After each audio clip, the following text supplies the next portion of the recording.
하나님 말씀 봅니다. 신약성경 야고보서 3장 1절에서 12절 말씀까지입니다. 야고보서 3장 1절에서 12절 말씀까지 제가 읽어드립니다. 근데 형제들아, 너희는 선생된 우리가 더 큰 심판을 받을 줄 알고 선생이 많이 되지 말라. 우리가 다 실수가 많으니 만일 말에 실수가 없는 자라면 곧 온전한 사람이라. 능히 온 몸도 굴레 씌우리라. 우리가 말들의 입에 재갈 물리는 것은 우리에게 순종하게 하려고 그 온 몸을 제어하는 것이라. 또 배를 보라. 그렇게 크고 광풍에 밀려가는 것들을 지극히 작은 키로서 사공의 뜻대로 운행하나니 이와 같이 혀도 작은 지체로 돼 큰 것을 자랑하도다. 보라, 얼마나 작은 불이 얼마나 많은 나무를 태우는가. 혀는 곧 불이요 불의의 세계라. 혀는 우리 지체 중에서 온몸을 더럽히고 삶의 수레바퀴를 불사르나니 그 사르는 것이 지옥불에서 나느니라. 여러 종류의 짐승과 새와 벌레와 바다의 생물은 다 사람이 길들일 수 있고 길들여 왔거니와 혀는 능히 길들일 사람이 없나니 쉬지 아니하는 악이요 죽이는 독이 가득한 것이라. 이것으로 우리가 주 하나님을 찬송하고 또 이것으로 하나님의 형상대로 지음을 받은 사람을 저주하나니 한 입에서 찬송과 저주가 나오는도다. 내 형제들아, 이것이 마땅하지 아니하니라. 샘이 한 구멍으로 어찌 단물과 쓴물을 내겠느냐. 내 형제들아, 어찌 무화과 나무가 감람 열매를 포도나무가 무화과를 맺겠느냐. 이와 같이 짠 물이 단물을 내지 못하느니라. 아멘. 여러분, 나이를 먹어도 정말 잘 안 되고 힘든 것이 뭔지 아십니까? 저는 이제서 철들어 느껴지는데 아마 저보다 연세가 드신 분들 저랑 공감하실 거예요. 이 말이 제일 힘든 것 같아요. 우리 이렇게 말하죠. 어쩌면 그렇게 말을 얄밉게 할까? 어쩌면 그렇게 말을 예쁘게 할까? 이런 말 하잖아요. 그래서 말을 얄밉게 하는 사람은 닮지 말아야겠다. 나는 어느새 내가 그 말을 하고 있는 거예요. 말을 예쁘게 말하는 사람은 정말 닮아야지 하는데 그게 잘 안 됩니다. 탈무드의 혀에 관한 이런 이야기가 전해져 내려옵니다. 오늘 랍비가 자기 하인에게 심부름을 시켜서 시장에 가서 맛있는 것 하나 사갖고 오너라. 그랬더니 하인이 혀를 사온 거예요. 며칠에 랍비가 또 하인에게 이번엔 좀 싼 것 좀 사와라. 그래도 하인이 또 가서 또 혀를 사온 거예요. 랍비가 언짢아하면서 그 까닭을 물었습니다. 며칠 전 맛있는 거 사오랬더니 혀를 사오더니 오늘은 싼 거 사오려고 또 혀를 사왔구나. 어째서 혀를 두 번 다 사온 게냐. 하인이 이렇게 대답을 합니다. 좋은 것으로 치면 혀만큼 좋은 게 없고요, 나쁜 것으로 치면 혀만큼 나쁜 것이 없습니다. 참으로 많은 것을 생각하게 합니다. 가장 귀한 것도 말입니다. 가장 잘못되기 쉬운 것도 말이라는 그 의미입니다. 그래서 오늘 본문에 이렇게 말하고 있지 않습니까? 말에 실수가 없는 자라면 곧 온전한 사람이다. 저는 목사님 까닭에 본의 아니게 말을 많이 하게 됩니다. 말을 많이 하게 되면 자연히 실수도 많이 하게 됩니다. 그래서 저는 기회 시대마다 주님 웃을초로 나의 입술을 정하게 해 주시옵소서 라고 늘 기도합니다. 여러분 어떻습니까? 말이 얼마나 자유로우십니까? 성경의 말의 실수로 인해서 엄청난 대가를 치른 장본인이 등장하는데 바로 하나님의 사람 모세입니다. 하나님의 사람 모세 지도하에 이스라엘 백성이 많은 수를 애굽을 빠져나 광야를 걸어가다 다 광야 끝에 와서 이제 요것만 건너면, 요 경계만 지나면 이제 하나님 명하신 가나안 땅입니다. 사막길을 오래오래 걸었더라. 목이 심히 말랐어요. 물이 없으니까 모세에게 원망을 늘어놓습니다. 민수기 20장 5절 말씀이에요. 너희가 어찌하여, 즉 리더들 모세와 아론에게 항의하는 거예요. 어찌하여 우리를 애굽에서 나오게 하여, 여기까지는 좋아요. 이 나쁜 곳으로 인도하였느냐? 이곳에는 파종할 곳이 없고 무화과도 없고 포도도 없고 석류도 없고 마실 물도 없다. 모두 그냥 원망투성이 없다 뿐이에요. 이 말을 들은 모세가 지팡이를 들고요, 백성들 앞에서 바위를 탁탁 2번을 칩니다. 어떤 물을 마셨어요. 문제는 바위를 2번 내리치면서 모세가 분노했어요. 이렇게 말합니다. 이 반역한 너희여 들으라. 우리가 너희를 위하여 이 반석에서 물을 내랴? 어차피 물은 나오는데 화를 내버렸어요. 바로 이 사건 때문에 여러분, 하나님의 사람 모세가 그토록 들어가고 싶어 했던 가나안 땅에 결국 못 들어갔습니다. 그래서 멀리 그의 무덤이었던 비스가산에서 가나안 땅을 보고 넌 여기가 끝이다. 몇 번을 하나님께 사정했지만 안 된다. 거기서 숨을 거두었습니다. 그렇게 원망투성으로 가득 찼던 이 백성들에 비하면 그 바위 2번 한번 친 게 뭐 대수입니까? 눈 감아 주시는데 하나님께는 아니었던 겁니다. 하나님은 원망하는 백성을 나무라신 게 아니라 백성들을 대하여 하나님 앞에서 분노한 모세를 꾸짖었습니다. 아랫사람이 분노한 것보다요, 윗사람 분노한 게 더 큽니다. 성도님이 분노한 것보다 목사가 분노한 게 더 이게 위중한 거예요.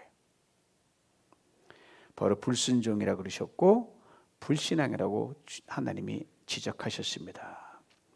여러분과 제가 바라는 분노가 우리 세상에 이 세상 이거 뭐 싹 쓸어버려야지 막 화가 나죠.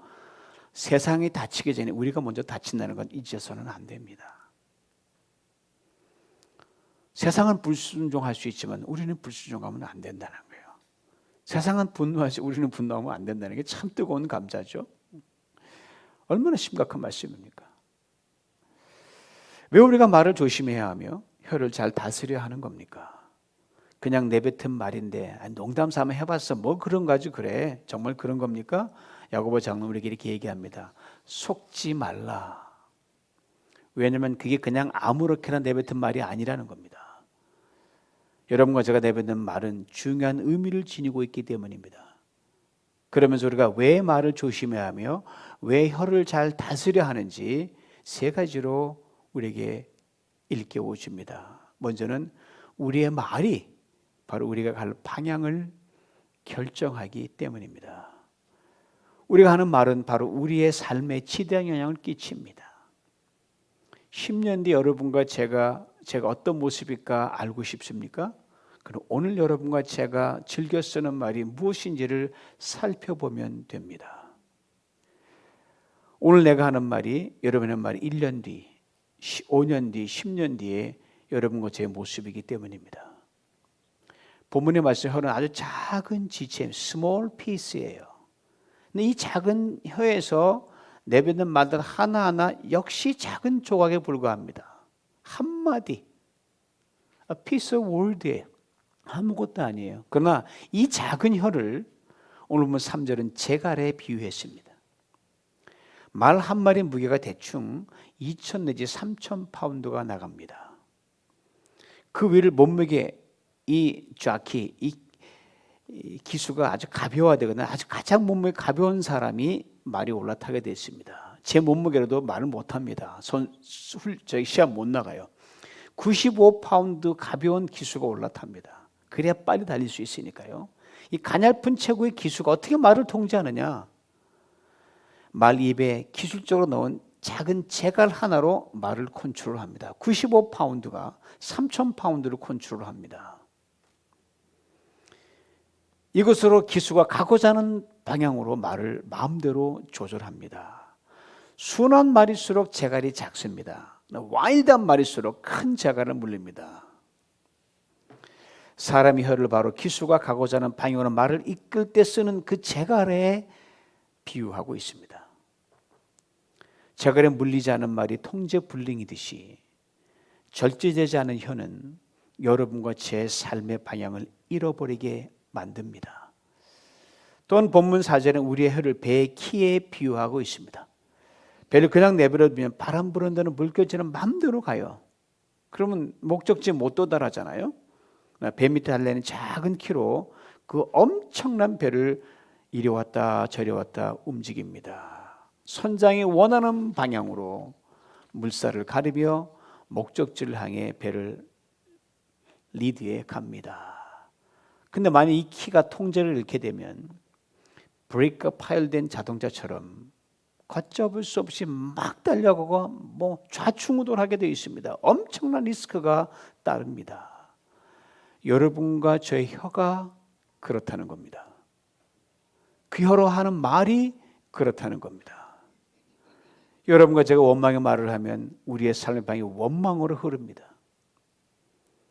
미움을 쏟아놓으면 우리의 삶이 증오로 흘러갑니다. 할 수 없다고 말하면 우리의 삶이 불가능으로 흘러가고요. 그러면 할 수 있는 대로 주 안에서 은혜를 말해야 됩니다. 사랑을 말하고 소망을 말하고 할 수 있다, 된다. 그렇게 긍정적인 창조의 언어로 우리는 말을 해야 됩니다.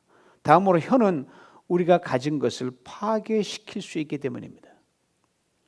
본문 5절에 두 가지를 말씀합니다. 먼저는 작은 지체로 내 큰 것을 자랑하도다.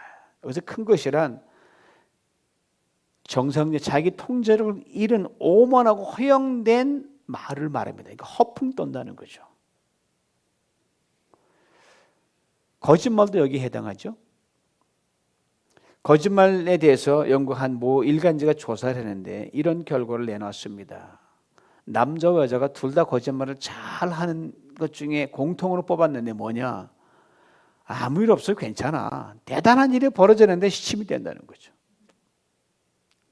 그리고 남자보다 여자가 거짓말을 2배 더 하는 걸로 드러났습니다. 남자가 허풍이 세죠. 우선 여자도 허풍이 만만치 않습니다만. 다음은 작은 지체로도 보라. 어떻게 작은 불이 어떻게 많은 나무와 숲을 태우는가라고 했습니다.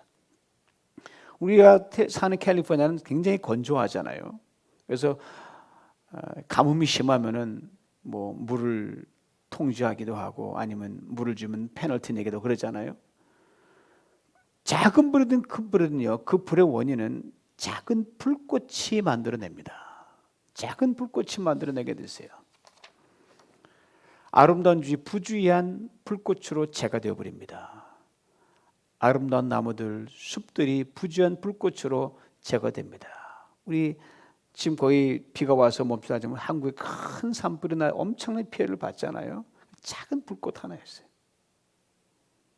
이처럼 부주의한 말 한마디가 하루아침에 한 생명을, 한 가정을 재로 연기로 만들어 파괴시키는 것이 신문의 헤드라인을 장식하는 것을 종종 우리는 읽고 있지 않습니까? 더욱이 불특정인을 향해 내뱉는 인터넷상의 어떤 해로운 말들, 부풀린 말들은 엄청납니다. 우리가 이번 대통령 선거를 봤을 때 양쪽에서 뿜어내오는 거 엄청난 이 말들 차마 들으기가 민망하고 보기도 민망하고 참 흉내내기도 민망할 정도. 이처럼 작은 지체로 큰 것 이상 엄청난 것을 허풍을 떨며 큰 숲을 재로 만들어 버릴 수 있는 강한 힘을 지닌 혀를 다스리지 못하면 그 결과가 어떻게 되냐. 오늘 본문은 아주 드라마틱하게 표현했어요. 지옥이다. 그 말 한마디 사람을 지옥으로 보낼 수 있을 정도의 파워가 있다는 겁니다. 실제로 주님이 이렇게 말씀하셨어요.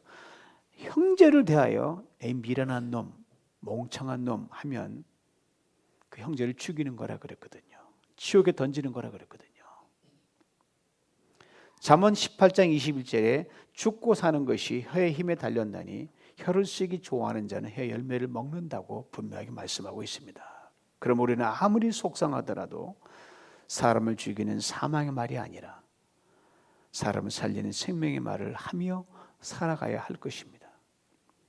나아가 우리 혀는 내가 누군지를 밝혀주기 때문입니다.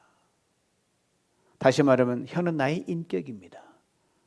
나의 나됨을 적나라하게 보여줍니다. 겉모습의 나가 아닌 속사람의 나를 드러내 준다는 말입니다. 겉은 포장할 수가 있지만 말은 속을 드러낼 수 있습니다. 이를 가리켜 오늘 본문 9절 10절 이렇게 말합니다. 이것으로 우리가 주 아버지를 찬송하고 또 이것을 하나님의 형상대로 지음을 받은 사람을 저주하나니 한 입에서 찬송과 저주가 나오는도다. 내 형제들아 이것이 마땅하지 아니하니라. 그렇습니다. 우리 주일날 예배 나와 드리잖아요. 매주 드리잖아요. 우리 사랑하는 하나님을 찬미하고 노래합니다. 우리 예배를 마치고 애찬을 나누면서 누군가를 입에 올립니다. 나도 모르게 아름다운 말이 튀어나옵니다. 아름답지 못한 말이 튀어나옵니다. 또 차를 타고 집으로 가다 예배를 가다가 행선지를 쭉 바꾸다가 뭐 아무것도 아닌 감정이 부딪히다가 바로 화를 내고 말을 막 쏟아내기도 합니다. 그 입술이 어떤 입술이었습니까? 조금 전까지 찬송을 부르던 입술이었습니다. 아버지를 부르며 기도하던 입술이었습니다. 공동체 지체를 향해 서로를 축복하던 입술이었습니다. 11절 12절에 다시 강조하 이렇게 말합니다. 샘이 한 구멍으로 어찌 단물과 쓴물을 내겠느냐? 내 형제들아 어찌 무화과 나무가 감람 열매를 포도나무가 무화과를 맺겠느냐? 이와 같이 짠 물이 단물을 내지 못하느니라. 그렇습니다. 우물에 가득 찬 물이 밖으로 흘러나옵니다. 보이지 않게 작게 자란 나무 열매들이 이제 가지에 매어 달려 있는 걸 보게 되는 겁니다. 여러분과 저의 진정한 문제는요, 단순히 혀에만 있지 않습니다. 혀를 통해서 흘려보내는 마음의 언어, 마음의 말이 진정 문제입니다. 우리가 남을 잠깐 속일 수는 있어요. 그리고 속이는 척 할 수 있습니다.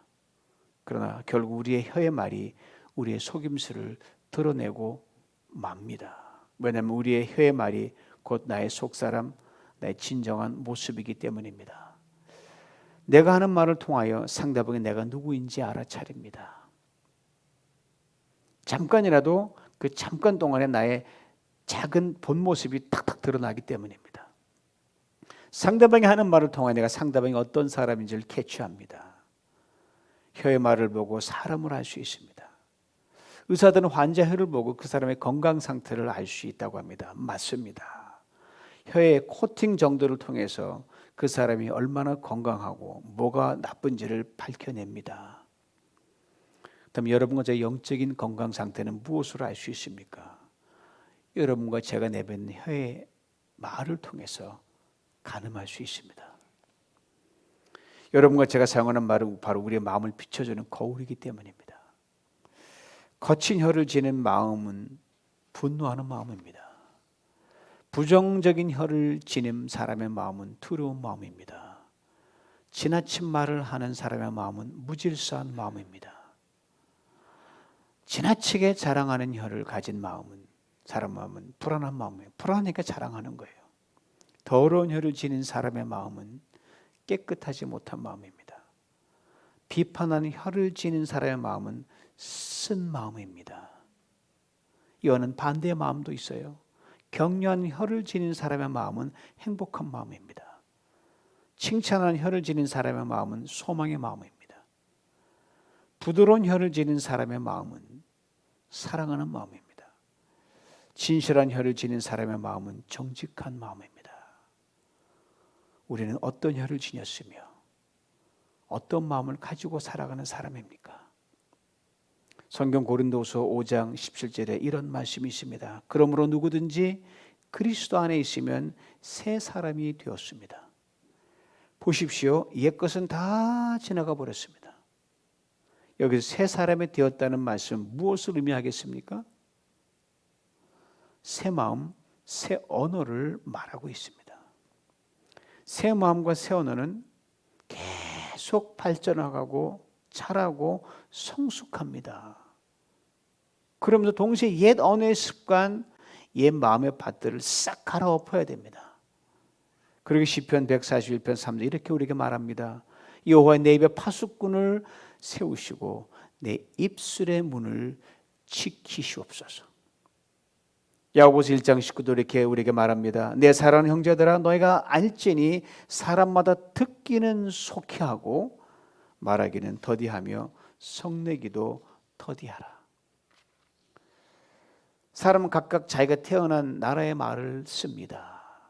미국 사람은 영어를 쓰고 한국 사람은 한글을 쓰고 프랑스 사람은 불어를 쓰고.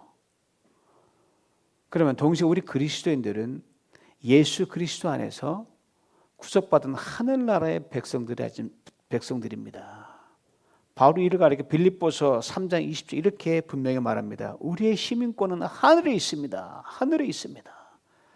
그리고 우리는 우리의 구주이신 주 예수 그리스도께서 그곳에서 하늘에서 다시 우리를 데리러 오실 것을 기다리고 있습니다. 그러면 그리스도인들은 하늘의 말을 해야 합니다. 그렇다면 무엇이 하늘의 말입니까? 사랑의 말입니다. 감사의 말입니다. 용서의 말입니다. 화평의 말입니다. 축복의 말이요, 칭찬의 말입니다. 소망의 말입니다. 땅의 말은 추합니다. 더럽습니다. 그러나 하늘의 말은 아름답습니다. 하늘의 말은 곧 하나님이 우리에게 주시는 축복의 열매들을 담는 그릇이 됩니다. 여러분, 말이 그릇이라는 거 참 멋지지 않아요? 구약성경 민수기 14장 28절에는 하나님 이런 엄청난 말씀하신 적이 있어요. 너희 말이 내 귀에 들린 대로 내가 너희에게 행하마. 우린 땅에 발을 딛고 살지만 시민권이 하늘에 있기에 하늘의 사람들입니다. 거칠고 추하고 미움과 증오 즉 사망의 톡이 가득 담긴 땅의 말이 하나님의 귀에 들리게 해서 우리가 얻을 수 있는 유익은 하나도 없습니다. 지옥이 따로 없습니다, 여러분. 땅의 말을 내뱉는 곳이 곧 지옥입니다. 고로 하나님의 귀에 하늘의 말만 들리게 할 것입니다. 우리가 내뱉는 하늘의 말을 듣고 하늘에서 우리 머리 위에 삶의 자리에 무엇이 쏟아져 내릴 것인가는 두말할 필요가 없습니다. 은혜입니다. 축복입니다. 생명입니다. 그토록 바라고 원하는 기도 응답입니다. 성경 골로새서 4장 6절 이렇게 분명히 말씀합니다. 너희 말을 항상 은혜 가운데서 소금으로 맛을 냄과 같이 하라. 그리하면 각 사람에게 마땅히 대답할 것을 알리라. 소금은 자신을 녹입니다. 그리고 썩어짐과 부패를 막습니다. 사순절 두 번째 주일인 오늘 예수 그리스도의 십자가에 우리의 땅의 오늘을 확실하게 못 박으십시다. 예수님 십자가에 달리는 그 처절한 마지막 순간에 하늘의 말을 내뱉었다는 것. 아버지요, 저들이 하는 일을 도무지 모릅니다. 다 덮는 용서의 말을 내뱉었어요. 사망으로 둘러도 우리가 내뱉을 말은 하늘의 언어여야 됩니다.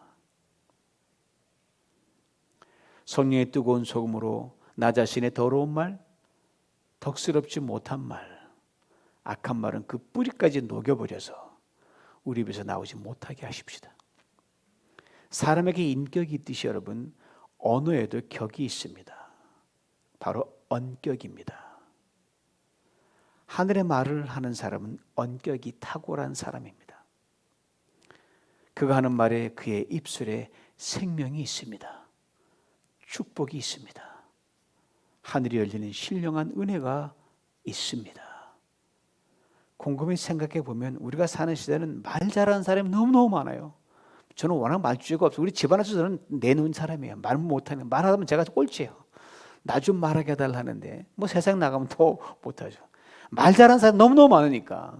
그러나 여러분 걱정하지 마십시오.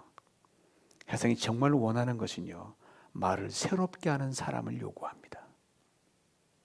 언격이 있는 사람을 요구합니다. 새로운 언격의 사람입니다.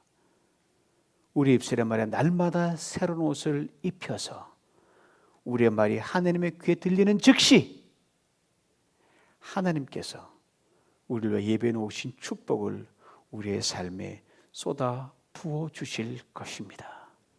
이 은혜를 매일 풍성히 받아 누리시길 주님의 이름으로 축원합니다. 하나님 아버지, 평생 뱉어왔던 말들, 겉으로 나온 것이 아니라 우리 깊은 뿌리 속에 있던 우리의 인격의 말이었고 우리 언어의 언격이었습니다. 돌아봅니다. 주님의 십자가 앞에서 전 존재를 못 박으며 언어를 새롭게 중생시킵니다. 하나님, 내 삶에 어떤 쓴뿌리가 내게 있다 할지라도, 어떤 고난과 눌림이 내가 있다 할지라도 그 때문에 내 입의 말이 땅의 말이 되지 않도록 오늘 결단하게 하옵소서. 내가 살기 위해서라도 하늘의 말로 바꿀 수 있는 용기를 주시옵소서. 은혜를 내려주시고 우리 말을 듣는 즉시 하나님의 말을 듣는 즉시 하늘을 여시고 그토록 바라는 축복을 쏟아 부어주시고 응답으로 우리에게 반응하여 주시옵소서. 예수님의 이름으로 기도하옵나이다. 아멘.